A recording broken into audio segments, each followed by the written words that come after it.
ನಮಸ್ಕಾರ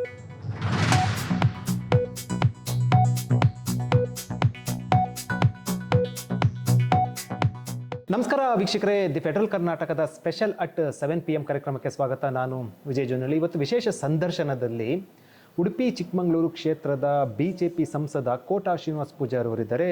ಒಂದಷ್ಟು ಪ್ರಸಕ್ತ BJPಯ ವಿದ್ಯಮಾನಗಳು, ಪ್ರಸಕ್ತ ರಾಜಕೀಯ ಬೆಳವಣಿಗೆಗಳ ಬಗ್ಗೆ ನಾನು ಮಾತಾಡ್ತಾ ಹೋಗ್ತೀನಿ. ಸರ್, ಕಾರ್ಯಕ್ರಮಕ್ಕೆ ಸ್ವಾಗತ. ಇತ್ತೀಚೆಗೆ ಅಡ್ಡ ಮತದಾನ ವಿಚಾರ ಸಂಬಂಧಪಟ್ಟಂತೆ BJPಯಲ್ಲಿ ದೊಡ್ಡ ಮಟ್ಟದ ಚರ್ಚೆ ಆಗ್ತಾ ಇರುವಂಥದ್ದು. ಒಟ್ಟು BJPಯಿಂದ 6-7 ಜನ ಶಾಸಕರು ಅಡ್ಡ ಮತದಾನ ಮಾಡಿದ್ದಾರೆ ಅಂತ. ನೀವು ಒಬ್ಬ ಪಕ್ಷದ ಹಿರಿಯ ಸಂಸದರು, ಹಿರಿಯ ಮುಖಂಡರು, ಏನು ಅನ್ಸುತ್ತೆ ಈ ಸಂಬಂಧಪಟ್ಟಂತೆ ವರದಿ ಕೊಡಲಾಗಿದೆ, ಏನು ಅನ್ಸುತ್ತೆ? ಈಗ ಅಡ್ಡ ಮತದಾನ ಆಗಿದೆ ಅನ್ನೋದು ಅಂಕಿಅಂಶಗಳ ಪ್ರಕಾರ ನಿಶ್ಚಯ ಆಗಿದೆ. ಯಾರದ್ದು ಏನು ಅನ್ನೋದ್ರ ಬಗ್ಗೆ ಚರ್ಚೆ.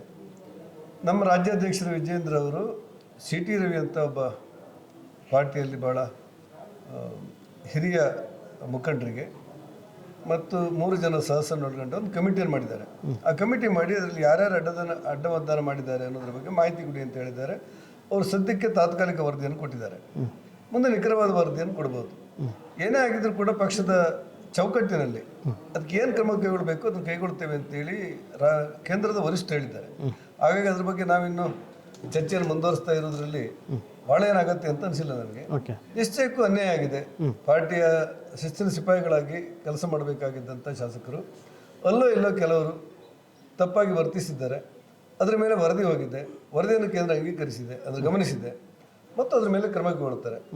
ಹಾಗಾಗಿ ಇನ್ನೂ ಅದ್ರ ಬಗ್ಗೆ ಭಾಳ ಚರ್ಚೆ ಮಾಡೋದಕ್ಕಿಂತ ಹೆಚ್ಚಾಗಿ ಕೇಂದ್ರ ಏನು ನಿರ್ಧಾರ ತಗೊಳ್ಳುತ್ತೆ ಅನ್ನೋದನ್ನು ಗಮನಿಸಬೇಕು. ತಪ್ಪಂತೂ ನಡೆದಿದೆ ಸತ್ಯ. ಓಕೆ, ಯಾರ್ಯಾರು ಅಂತ ಗೊತ್ತಾಗುತ್ತಾ ಅದರಲ್ಲಿ ವರದಿಯಲ್ಲಿ, ಅಥವಾ ಈ ಸಂಬಂಧಪಟ್ಟಂತೆ ಕೇಂದ್ರ ಏನು ನಿಖರವಾಗಿ ದಾಖಲೆಗಳನ್ನು ಇಟ್ಟುಕೊಂಡು ರಾಜಕೀಯ ಪಕ್ಷಕ್ಕೆ ಕೆಲಸ ಮಾಡೋದು ಕಷ್ಟ.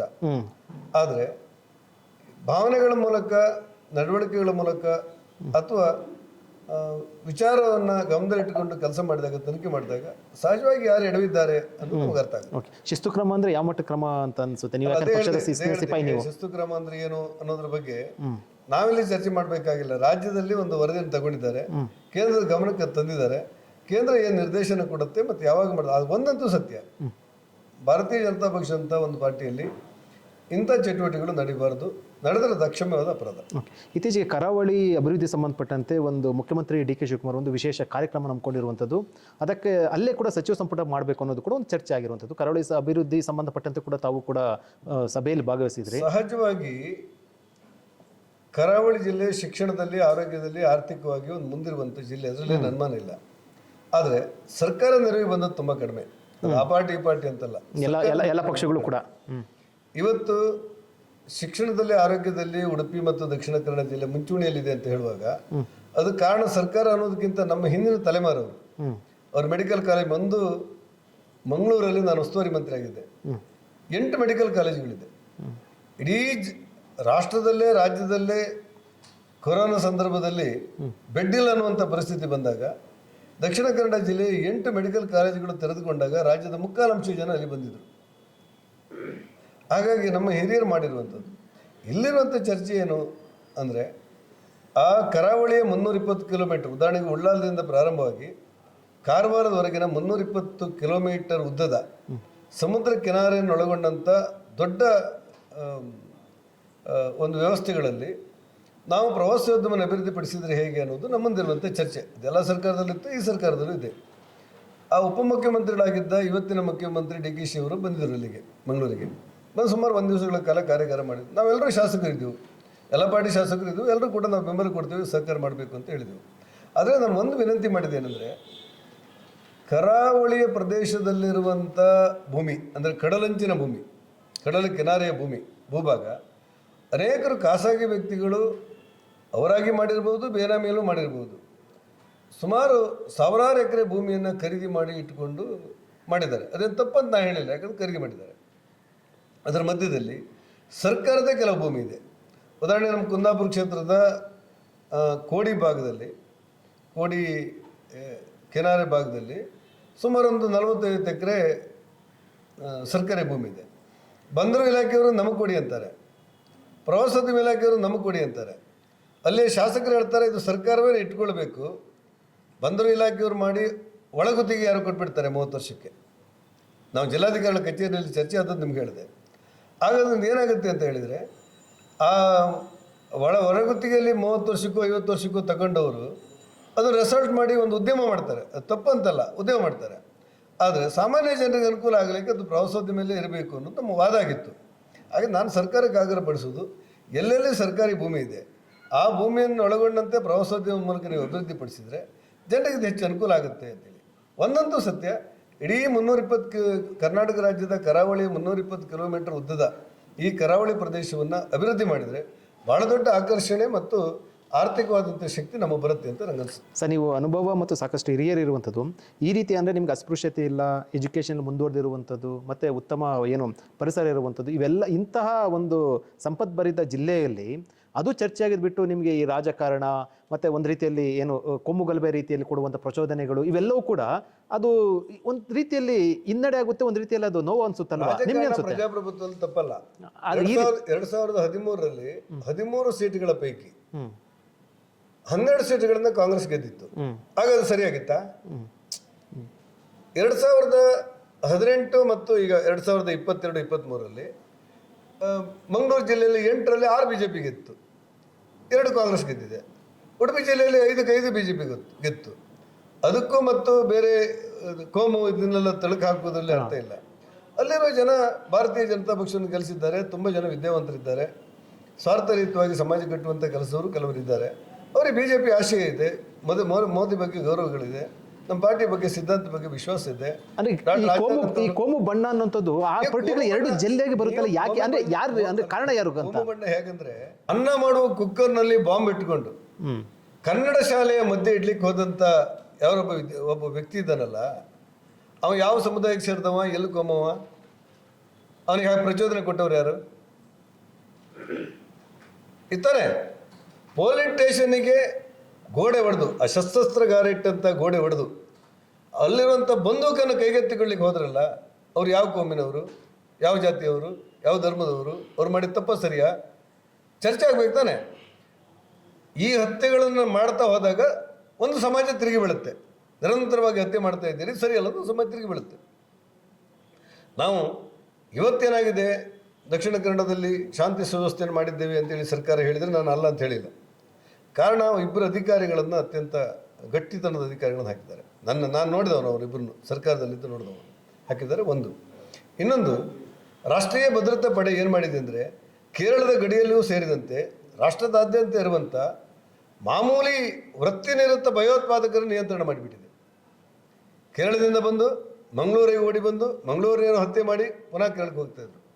ನಾನು ಈ ಮರವಂತೆ ಅಂತ ಒಂದು ಪ್ರದೇಶ ಇದೆ, ನಾನು ವಿರೋಧ ಪಕ್ಷ ನಾಯಕನಾಗಿಯೋ ಶಾಸನಾಗಿದ್ದೆ.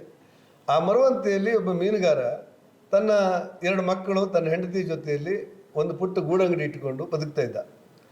ಅವನೇನೋ ಬಂದವರಿಗೆ ಟೀ ಮಾಡಿ ಕೊಡ್ತಾ ಇದ್ದ, ಬೀಡೆ ಕೊಡ್ತಿದ್ದ, ಏನೋ ಮಾಡ್ತಿದ್ದ. ರಾತ್ರಿ 11 ಗಂಟೆಗೆ ಇಬ್ಬರು ಬೈಕಲ್ಲಿ ಬರ್ತಾರೆ. ಶಿವಮೊಗ್ಗದ ಗಲಾಟೆ ಆದ ಕೂಡಲೇ, ಶಿವಮೊಗ್ಗದಲ್ಲಿ ಒಂದು ಗಲಾಟೆ ಬರ್ತಾರೆ. ಬಂದು ಅವನ ಹತ್ರ ಟೀ ತಗೊಳ್ತಾರೆ, 100 ರೂಪಾಯಿ ಕೊಡ್ತಾರೆ.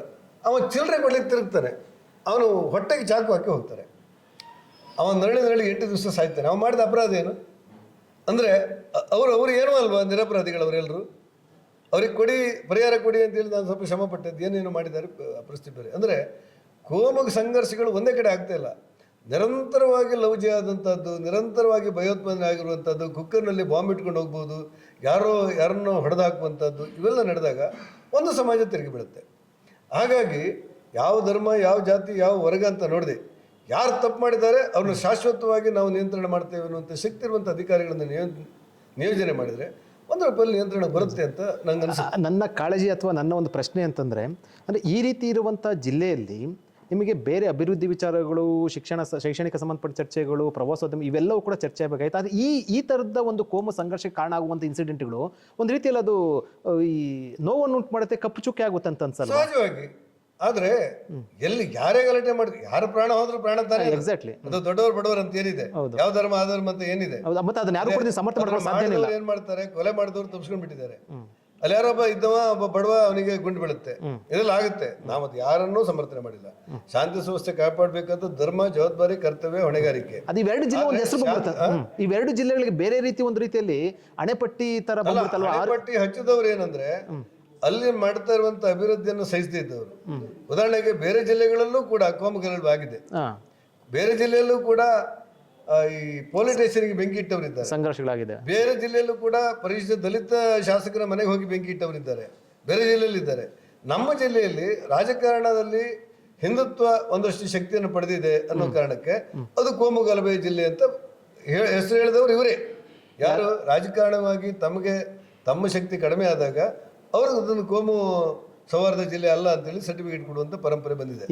ವಾಸ್ತವಿಕವಾಗಿ ಯಾರ ಕಾರಣ ಅಲ್ಲ, ಯಾರ ಕಾರಣ ಹೇಳ್ತಾರೆ. ವಾಸ್ತವಿಕವಾಗಿ ಏನಂದ್ರೆ ಅಲ್ಲಿ ನಡೆದಿರುವಂತ ವಿದ್ಯಮಾನಗಳು, ಇವ್ರು ಗೆದ್ದಾಗ ಕಾಂಗ್ರೆಸ್ ಅವ್ರು ಗೆದ್ದಾಗ ಅದು ಕೋಮು ಜಿಲ್ಲೆ ಅಂತ ಹೇಳೋದಿಲ್ಲ ಅವರು.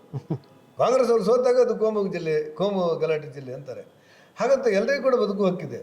ಎಲ್ಲಾದ್ರೂ ಹೋಗಿ ಕಾಸರಗೋಡು ಇಲ್ಲಿ ಕೊಲೆ ಮಾಡಿ ಕಾಸರಗೋಡಿಗೆ ಹೋಗುವಂಥ ಪರಿಸ್ಥಿತಿಗಳು ಬಂದಾಗ ಇಲ್ಲಿಯ ಸರ್ಕಾರ ಅವ್ರನ್ನ ಹಿಡಿಲಿಕ್ಕೆ ಅಸಹಾಯಕವಾದಂತಾಗ ಒಂದು ವರ್ಗ ಅದು ತಿರುಗಿ ಬಿದ್ದಿದೆ, ಅದು ಸತ್ಯ, ಇದರಲ್ಲಿ ಇಲ್ಲ ಅಂತ ಹೇಳಿ. ಅಷ್ಟಾಗಿಯೂ ಕೂಡ ಕೋಮು ಗಲಾಟೆಗಳು ಆಗಬಾರ್ದು ಅಂತ ನಾವೆಲ್ಲ ಯೋಚನೆ ಮಾಡೋರು, ಆಗಬಾರ್ದು. ಮತ್ತು ಅಭಿವೃದ್ಧಿ ಕಡೆ ಗಮನ ಕೊಡಬೇಕು ಎಲ್ಲ ಸರ್ಕಾರ. ಈಗ ನಮ್ಮಲ್ಲೂ ಕೂಡ ಶಿಕ್ಷಣದ ಬಗ್ಗೆ ನಮಗಿಂತ ಹಿರಿಯರು ಸರ್ಕಾರ ಕೊಟ್ಟಿದೆ ಅನ್ನೋದಕ್ಕಿಂತ ಶಿಕ್ಷಣದ ಬಗ್ಗೆ ಕ್ರಾಂತಿಕಾರಿಯಾಗಿದೆ. ಇವತ್ತು ಕೂಡ SLC ಮತ್ತು PUC ಫಲಿತಾಂಶಗಳು ದಕ್ಷಿಣ ಕನ್ನಡ ಜಿಲ್ಲೆಗೆ ಹೆಚ್ಚು ಬರುತ್ತೆ. ಅಸ್ಪೃಶ್ಯತೆಯನ್ನು ಹೆಚ್ಚು ಕಡಿಮೆ 99% ಭಾಗ ಇಲ್ದಿರುವಂಥ ಜಿಲ್ಲೆ ನಮ್ಮದೇ ಜಿಲ್ಲೆ. ಪರಿವಾರ ಬೆಳೆದಿದೆ, ಸಂಘ ಬೆಳೆದಿದೆ ಅಂತ ಹೇಳ್ತಾರೆ. ಸಂಘ ಬೆಳೆದದ್ದು ಅಸ್ಪೃಶ್ಯತೆ ನಿವಾರಣೆ ಮಾಡಿದೆ. ಸಂಘ ಬೆಳೆದು ಅಸ್ಪೃಶ್ಯತೆ ನಿವಾರಣೆ ಮಾಡಿದೆ. ನಾವು ಜಾತ್ಯತೀತರು, ನಾವು ಸಾಮಾಜಿಕ ನ್ಯಾಯದ ಹರಿಕಾರರು ಅಂತ ಹೇಳುವವರು ಮಂತ್ರಿಗಳು, ಮುಖ್ಯಮಂತ್ರಿಗಳಾಗಿರುವಂಥ ಜಿಲ್ಲೆ ನಾನು ಕಂಡಿದ್ದೆ. ಜಾತಿಗೊಂದು ಸ್ಮಶಾನ ಇದೆ ಇಲ್ಲಿ, ನಮ್ಮಲ್ಲಿ ಜಾತಿಗೊಂದಿಲ್ಲ. ಅಲ್ಲೆಲ್ಲ ಒಬ್ಬಿಬ್ಬರು ಮಾಡ್ಕೊಂಡಿರ್ಬೋದೇನೋ ಅವ್ರವ್ರ ಇದಕ್ಕೆ, ಆದರೆ ಎಲ್ಲರಿಗೂ ಕೂಡ ಸರ್ಕಾರಿ ಸ್ಮಶಾನವೇ ನಮ್ಮಲ್ಲಿರುವುದು. ನಂದೇ ಗ್ರಾಮದಲ್ಲಿ ಯಾರೋ ಬಂದು ಹೇಳಿದರು, ನಾವು ನಮ್ಮ ಸಮಾಜದಿಂದ ಮಾಡ್ತೀವಿ ಅಂತೇಳಿ. ನಿಮ್ಮ ಸಮಾಜದಿಂದ ಮಾಡಿದರೆ ನಿಮ್ಮ ಸಮಾಜದಿಂದ ಬೋರ್ಡ್ ಆಗ್ತೇನೆ ನಾನು, ಯಾರು ಸಂಸ್ಕಾರ ಮಾಡಬೇಕಂತ ನೀವು ಹೇಳಲಿಕ್ಕಿಲ್ಲ ಅಂತ ಹೇಳಿದೆ ನಾನು. ಅವಾಗ ಅಲ್ಲಿಗೆ ಮುಗಿತಾ ಇದ್ದದ್ದು. ನಮ್ಮ ಜಿಲ್ಲೆ ನನಗನ್ಸುತ್ತೆ ಅಭಿವೃದ್ಧಿ ಆಗ್ತಿರುವಂಥ ಜಿಲ್ಲೆಗೆ ಪ್ರವಾಸೋದ್ಯಮವೂ ಸೇರಿದಂತೆ ಕೇಂದ್ರ ಮತ್ತು ರಾಜ್ಯ ಸರ್ಕಾರದ ಸಹಕಾರದ ಜೊತೆ ಅಭಿವೃದ್ಧಿ ಆಗಬೇಕು ಅನ್ನೋದು ನನ್ನ ಗುರಿ. ನೀವಾಗಲೇ ಸಂಘ ಅಂತ ಹೇಳಿದ್ರೆ ಇದೇ ವಿಚಾರಕ್ಕೆ ಬರೋದಾದ್ರೆ, ಈಗ RSSನ ಅಸ್ತಿತ್ವ ಅಥವಾ RSSನ ನೋಂದಣಿ ಸಂಬಂಧಪಟ್ಟಂತೆ ಈಗ ಪ್ರಶ್ನೆ ಮಾಡ್ತಾ ಇರುವಂಥದ್ದು, RSS ನೋಂದಣಿ ಮಾಡ್ಕೊಳ್ಬೇಕು, ಯಾಕೆ ನೋಂದಣಿ ಮಾಡ್ಕೊಳ್ತಾ ಇಲ್ಲ ಅಂತ ಕೇಳ್ತಾ ಇರುವಂಥದ್ದು. ನೋಂದಾವಣಿ ಮಾಡ್ಕೊಳ್ಬೇಕು ಬಿಡಬೇಕು ಅವನಿಷ್ಟ. ಅವನಿಷ್ಟ. ಯಾರಿಷ್ಟ? ಸಂಘಟನೆ ಮಾಡಿದವನಿಷ್ಟ. ಯಾವುದೋ ಒಂದು ಯೋಗ ಮಂಡಲದವರು ನಾವು ಒಟ್ಟು ಸೇರಿ ಕೆಲಸ ಮಾಡ್ತೇವೆ, ನೋಂದಣಿ ಆಗತಕ್ಕಂಥ ಕೇಳಿದ್ರೆ ನೀವು ನೋಡಿ ಎಲ್ಲಿದೆ ನೋಂದಣಿ. ಈ ನಾವೆಲ್ಲ ಹುಟ್ಟುವ ಮುಂಚೆ ಸಂಘ 100 ವರ್ಷ ಆಯಿತು. ಯಾರು ಇವತ್ತು ಸಂಘವನ್ನು ಟೀಕೆ ಮಾಡೋರು, ಸಂಘವನ್ನು ನೋಂದಣಿ ಮಾಡಬೇಕು ಅನ್ನೋರೆಲ್ಲ ಹುಟ್ಟುವ ಮುಂಚೆ, ಅವರವ್ರ ತಂದೆ ಹುಟ್ಟುವ ಮುಂಚೆ ಸಂಘ ಅಸ್ತಿತ್ವದಲ್ಲಿದೆ. ಇವರೆಲ್ಲ ಹುಟ್ಟುವ ಮುಂಚೆ ಅಂದರೆ ನಾವೆಲ್ಲ ಹುಟ್ಟುವ ಮುಂಚೆ ಸಂಘವನ್ನು, ರಾಷ್ಟ್ರೀಯ ಸ್ವಯಂ ಸೇವಕವನ್ನು ಸ್ಥಾಪನೆ ಮಾಡಿ ಸಮಾಜ ಕಟ್ಟುವ ಕೆಲಸವನ್ನು ಮಾಡಿದ್ದಾರೆ. ಒಂದು ಸಾರಿ ಯಾವುದೋ ಕಾರಣಕ್ಕೆ ಸಂಘವನ್ನು ಕಾಂಗ್ರೆಸ್ ಸರ್ಕಾರ ನಿಷೇಧ ಮಾಡಿತು, ನೆಹರು ಸರ್ಕಾರ. ನಂತರ 1962ರಲ್ಲಿ ಚೀನಾ ಮತ್ತು ಭಾರತಕ್ಕೆ ಯುದ್ಧ ಆದಾಗ ನೆಹರೂರವರೇ ಕರೀತಾರೆ ಸಂಘವನ್ನು. ಅಂದ್ರೆ 3 ಬಾರಿ ನಿಷೇಧ ಆಗಿತ್ತು, 3 ಬಾರಿ ಅದು ವಾಪಸ್ ಆಗಿದೆ. ನಾನು ಹೇಳ್ತೀನಿ ನಿಮಗೆ, ಸುಮ್ಮನೆ ಆಯ್ತಾ? ನೆಹರೂರವರೇ ಕರೀತಾರೆ. ಮತ್ತೆ ಈಗ ನಿಮ್ಮ ರಾಷ್ಟ್ರಭಕ್ತಿಯ ಬಗ್ಗೆ ನನಗೆ ಗೌರವ ಇದೆ. ಸಮವಸ್ತ್ರದಲ್ಲಿ ಗಣರಾಜ್ಯೋತ್ಸವದ ಮೂಲಕ ಕೇಂದ್ರ ಸರ್ಕಾರ ಆಚರಿಸ್ತಿರುವಂಥ ಗಣರಾಜ್ಯೋತ್ಸವದಲ್ಲಿ ಪಥಸಂಚಲನ ಮಾಡಿ ಸಮವಸ್ತ್ರದಲ್ಲಿ ಅಂತಾರೆ. ಅದಕ್ಕಿಂತ ದೊಡ್ಡ ಸರ್ಟಿಫಿಕೇಟ್ ಬೇಕೇನು? ಬಟ್ ಪ್ರಿಯಾಂಕ ಖರ್ಗೆ ಅವರು ಪತ್ರ ಬರೆದಿರುವಂಥದ್ದು. ಪ್ರಿಯಾಂಕ ಖರ್ಗೆ ಯಾರು ಬುದ್ಧಿ ಹೇಳುದು? ಯಾರಾದರೂ ಹೇಳಬೇಕಲ್ಲ. ಈಗ DKಶಿ ಅವರು ಏನು ಹೇಳ್ತಾ ಇದ್ದಾರೆ ಅಂದರೆ, ಸರ್ವರನ್ನು ಒಳಗೊಂಡಂಥ ಸರ್ಕಾರ ಮಾಡ್ತೇನೆ, ಎಲ್ಲರನ್ನು ವಿಶ್ವಾಸ ತಗೊಳ್ತೇನೆ, ಎಲ್ಲರಿಗೂ ಗೌರವ ಕೊಡ್ತೇನೆ, ಆ ಮುಖ್ಯಮಂತ್ರಿಗಳ ಮನೆ ಈ ಮುಖ್ಯಮಂತ್ರಿಗಳ ಮನೆಗೆಲ್ಲ ನಾನೇ ಹೋಗ್ತಾ ಇದ್ದೇನೆ ಅಂತ ಹೇಳಿರ್ತಾರೆ. ಇರ್ಬೋದು, ಅವ್ರ ಉದ್ದೇಶ ಇರ್ಬೋದು. ಒಂದು ಕಡೆ ಅವರು ಎಲ್ಲರನ್ನು ಒಟ್ಟುಗೂಡಿಸಿಕೊಂಡು ಸರ್ಕಾರ ಮಾಡ್ತೇನೆ, ಒಂದು ಚೆನ್ನಾದಂಥ ಸರ್ಕಾರ ನಡೆಸ್ತೇನೆ ಅಂತ ಹೇಳ್ತಾರೆ. ಮತ್ತೊಂದು ಕಡೆ ಈ ದೇಶದ ಪ್ರಧಾನಿ ರಾಷ್ಟ್ರೀಯ ಸ್ವಯಂ ಸೇವಕ ಸಂಘದ ಮೇಲೆ ಗೌರವ ಇರೋರು, ಈ ದೇಶದ ರಾಷ್ಟ್ರಪತಿ ಸಂಘದ ಮೇಲೆ ಗೌರವ ಇರೋರು, ಉಪರಾಷ್ಟ್ರಪತಿ ಗೌರವ ಇರೋರು, ರಾಷ್ಟ್ರದಲ್ಲಿರುವಂಥ ಹೆಚ್ಚಿನ ಮುಖ್ಯಮಂತ್ರಿಗಳು ಸಂಘ ಪರಿವಾರದಿಂದ ಬಂದವರು. ಅಂಥ ಒಂದು ಸಂಘಟನೆಯನ್ನು ನಿಷೇಧ ಮಾಡಲಿಕ್ಕೆ, ಆ ಸಂಘಕ್ಕೆ ಕಿರಿಕಿರಿ ಉಂಟು ಮಾಡಲಿಕ್ಕೆ ಪರೋಕ್ಷವಾಗಿ ಪ್ರಿಯಾಂಕ ಖರ್ಗೆ ಮಾಡ್ತಾ ಇರೋದನ್ನು ನೋಡ್ತಾ ಇರ್ತಾರೆ. ಈಗ ಮುಖ್ಯಮಂತ್ರಿಗಳಾದವರು ಕರೆದು ಅದರಿಂದ ನಮ್ಮ ಸಾಧಕ ಬಾಧಕಗಳು ಏನೇ ಇರಲಿ, ಹೊಸ ಸಮಸ್ಯೆಗಳು ಯಾಕೆ ಸೃಷ್ಟಿ ಮಾಡ್ತೀರಿ ಅಂತ ಅವ್ರಿಗೆ ತಿಳುವಳಿಕೆ ಹೇಳ್ಬೇಕಿತ್ತು ಅನ್ಸುತ್ತೆ ನನಗೆ. ಬಹುಶಃ ಮುಖ್ಯಮಂತ್ರಿಗಳಿಗೆ ಏನು ಇಷ್ಟ ಇದ್ದಂಗಿಲ್ಲ ಅನ್ಸುತ್ತಲ್ವ? ಅಲ್ಲ, ಇಷ್ಟ ಇಲ್ಲದೆ ಇದ್ರೆ ಕರೆದು ಹೇಳ್ಬೇಕಲ್ಲ. ಇಷ್ಟ ಇಲ್ಲದೆ ಇದ್ರು ಕೂಡ ಕರೆದು ಹೇಳಿದ್ರೆ ಕಷ್ಟ ಅಂತ ಅವರಿಗೂ ಅನಿಸಬಹುದು, ನಾ ಅಲ್ಲ ಅಂತ ಹೇಳಿಲ್ಲ. ನಿಮ್ಗೇನ್ ಅನ್ಸುತ್ತೆ? ಅಲ್ಲ, ಇಷ್ಟ ಇಲ್ಲದೆ ಇದ್ರು ಪ್ರಿಯಾಂಕ ಖರ್ಗೆಯನ್ನು ನಿಯಂತ್ರಣ ಮಾಡೋದು ಕಷ್ಟ ಅಂತ ಮುಖ್ಯಮಂತ್ರಿಗಳು ಅನಿಸಿರ್ಬೋದು. ಆದ್ರೆ ಸಮಾಜದಲ್ಲಿ ಸಂಘರ್ಷಗಳಾಗುವಂತೆ, ಈಗ ರಾಜಕಾರಣಿ ಆಗಿದ್ದವ, ಮಂತ್ರಿ ಆಗಿದ್ದವ, ಶಾಸಕ ಆಗಿದ್ದವ ಮೊದಲು ತಾಳ್ಮೆ ಮತ್ತು ಸಹನೆ ಇರಬೇಕು. ನನ್ನ ಅನುಭವ ಇರಬೇಕಂತ ನನಗನ್ಸುತ್ತೆ. ಈ ಕೆಲವು ಘಟನೆಗಳನ್ನು, ಕಾಂಗ್ರೆಸ್ ಸರ್ಕಾರದ ಕೆಲವು ಘಟನೆಗಳನ್ನು ನೋಡಿದಾಗ ಶಾಸಕರು ಮತ್ತು ಕೆಲವು ಮಂತ್ರಿಗಳು ತಾಳ್ಮೆ ತಪ್ತಾರೆ ಏನೋ ಅಂತ ಅನಿಸುತ್ತೆ ನನಗೆ. ಅದನ್ನು ಕರೆದು ಹೇಳ್ಬೇಕಾದ ಮುಖ್ಯಮಂತ್ರಿಗಳು ಅಂತ ನಾನು ಅಂದ್ಕೊಂಡಿರು. ಬಹುಶಃ ಪ್ರಿಯಾಂಕ್ ಖರ್ಗೆ ಅವರ ಬೆಂಬಲಕ್ಕೆ ಸಿಎಂ ಇರ್ಬೋದು. ಆಯ್ತು, RSSಗೆ ನೀವು ಕ್ರಮ ಕೈಗೊಳ್ಳಿ ಅಥವಾ RSS ಮುಖಂಡರ ವಿರುದ್ಧ ಹಾಗೆ ಹೇಳೋದಿದ್ರೆ ನೋಟಿಸ್ ಜಾರಿ ಮಾಡಿ ಅಂತ ಹೇಳಿದ್ರು ಹೇಳ್ಬೋದನ? ಹಾಗೆ ಹೇಳಿದ್ದಿದ್ರೆ ನಾನೆಲ್ಲ ಮುಖ್ಯಮಂತ್ರಿಗಳ ಮನೆ ಹೊತ್ತಿಗೆ ಕೇಂದ್ರ ಸರ್ಕಾರ ನೆರವನ್ನು ಪಡೆಯುತ್ತೇನೆ, ಸಮಾಜ ಈ ರಾಜ್ಯದಲ್ಲಿ ಎಲ್ಲರನ್ನು ಒಳಗೊಂಡಂತ ಒಂದು ಸರ್ಕಾರವನ್ನ ಮಾಡಿ ಜನಸಾಮಾನ್ಯರಿಗೆ ಒಳ್ಳೆ ಸರ್ಕಾರ ಕೊಡ್ತೇನೆ ಅಂತ ಹೇಳಿದ್ರಲ್ಲ ಏನರ್ಥ? ನೀವು ಹೇಳೋ ಪ್ರಕಾರ ಈಗ ಮುಖ್ಯಮಂತ್ರಿ DK ಶಿವಕುಮಾರ್ ಅವರು RSS ವಿಚಾರಕ್ಕೆ ಸಂಬಂಧಪಟ್ಟ ಪ್ರಿಯಾಂಕ್ ಖರ್ಗೆ ಅವರು ಬರೆದಿರೋ ಪತ್ರಕ್ಕೆ ಸಂಬಂಧಪಟ್ಟಂತೆ ಈಗ ಅವರು ಒಂದು ಸ್ಪಷ್ಟನೆ ಕೊಡ್ಬೇಕಂತ ಹೇಳ್ತೀರಾ? ಸ್ಪಷ್ಟನೆ ಕೊಡ್ಬೇಕಂತ ನಿಲುವು ವ್ಯಕ್ತಪಡಿಸ್ತಾರೆ. ಸ್ಪಷ್ಟನೆ ಕೊಡ್ಬೇಕಂತ ಹೇಳಿಲ್ಲ, ನಿಮ್ ಇಷ್ಟದಂತೆ ನೀವು ಮಾಡೋದು ಸರಿಯಲ್ಲ ಅಂತ ಹೇಳ್ಬೇಕಿತ್ತು ಅಂತ ಹೇಳಿದೆ. ಅದು ಅವರು ಕೂಡ ನಿರ್ಧಾರ ಹೇಳ್ಬೇಕಲ್ವಾ, ಸರ್ಕಾರ ನಿರ್ಧಾರ ಹೇಳಿದೆ ನಿಮ್ಗೆ ಸ್ಪಷ್ಟನೆ ಕೊಡಿ ಅಂತ ನಾನು ಮುಖ್ಯಮಂತ್ರಿಗೆ ಹೇಳೋದಿಲ್ಲ.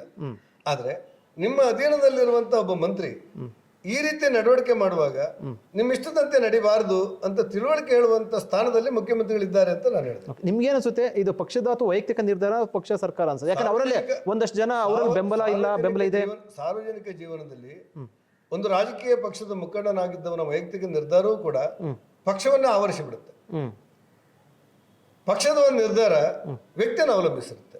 ಆ ಕಾರಣಕ್ಕೆ ನಾನು ಕಾಂಗ್ರೆಸ್ಸಿಗನಾಗಿ ಹೇಳ್ತಾ ಇಲ್ಲ ಅಂತ ಹೇಳಿದ್ರೆ ಯಾರು ಹೇಳೋದಿಲ್ಲ, ಒಪ್ಪೋದಿಲ್ಲ.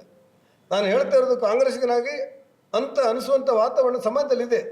ಹಾಗಾಗಿ ನಾನು ಹೇಳಿದೆ ಮುಖ್ಯಮಂತ್ರಿಗಳು ಇದನ್ನೆಲ್ಲ ಸ್ವಲ್ಪ ಗಂಭೀರವಾಗಿ ಗಮನಿಸಬೇಕಿತ್ತು ಅಂತೇಳಿ. ಇಲ್ಲ ನಾನು ಆ ಕಡೆದವ್ರು ಮಾಡ್ತಾ ಇರಲಿ, ಈ ಕಡೆಯಿಂದ ನಾನು ಸಮಾಧಾನ ಮಾಡ್ತೇನೆ ಅಂತ ಅವರೇ ಊಹೆ ಮಾಡಿದ್ದಿದ್ರೆ ನನ್ನ ಆಕ್ಷೇಪ ಮಾಡ್ಲಿಕ್ಕೆ ನಾನು ಯಾರು?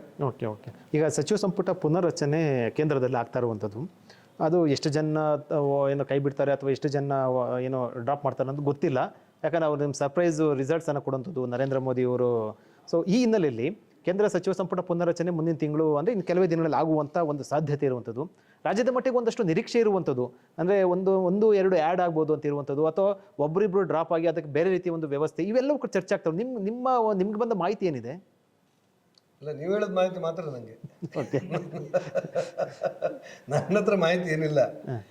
ಎಲ್ಲ ಮಾಧ್ಯಮದಲ್ಲಿ ಬರುತ್ತೆ, ಇಂಥವ್ರು ಆಗ್ತಾರೆ, ಹಿಂದುಳಿದವ್ರು ಆಗ್ತಾರೆ, ಪರಿಜಾತಿಯವ್ರು ಆಗ್ತಾರೆ, ಇವರಿಗೆ ಅವಕಾಶಗಳು ಸಿಗುತ್ತೆ ಅಂತ ನೀವು ಮಾಡಿರುವ ಚರ್ಚೆ ಅದು ಫಲಿತಾಂಶ ಆಗಿ ಬರುತ್ತಾ ಇಲ್ವಾ ಅನ್ನೋದ್ರ ಬಗ್ಗೆ ಮಾತ್ರ ನನ್ನ ಕುತೂಹಲ, ಆತಂಕ ಅಲ್ಲ, ಕುತೂಹಲ.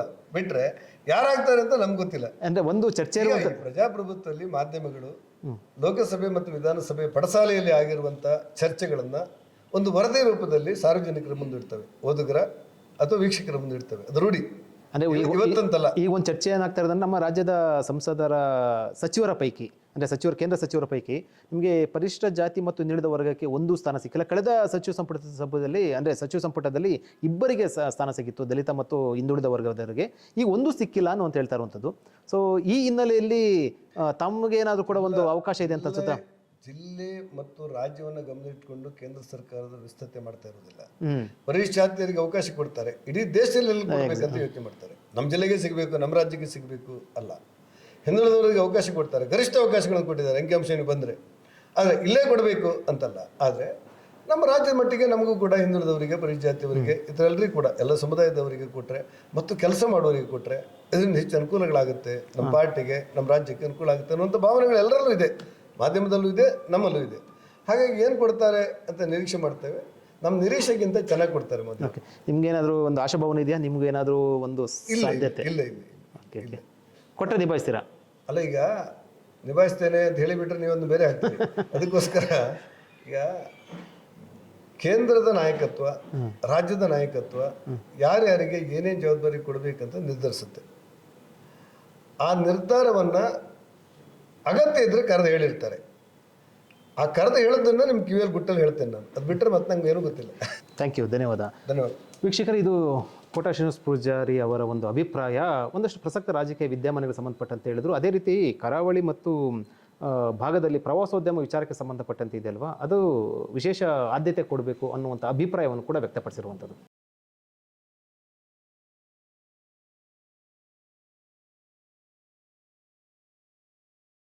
ಹೆಚ್ಚಿನ ಸುದ್ದಿ ಅಪ್ಡೇಟ್ಗೆ ಈಗಲೇ the federal Karnataka YouTube page ಅನ್ನು ಸಬ್ಸ್ಕ್ರೈಬ್ ಮಾಡಿ.